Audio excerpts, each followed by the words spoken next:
Maintaining your dishwasher is key to clean dishes with every wash. So here are a few tips for getting the most out of this appliance.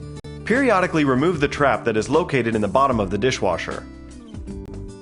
Run it under cool water, ensuring there is no debris, and then put it back securely. The arms inside the dishwasher spray water throughout the wash and rinse cycles. If there are clogs in those arms, then your dishes won't get a full wash or rinse. Some types of dishwashers allow for easy removal of the arms. If you can remove the arms in your unit, soak them in your sink in a mixture of water and vinegar. If removal is not possible, soak some paper towels in a vinegar solution and wrap them around the arms.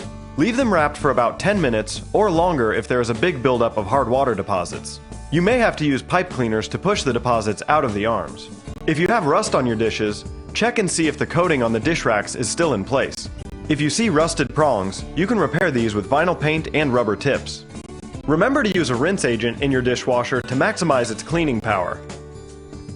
If you have an older model without a rinse agent dispenser, pour 1 cup of white vinegar into the bottom of the dishwasher before you start each cycle.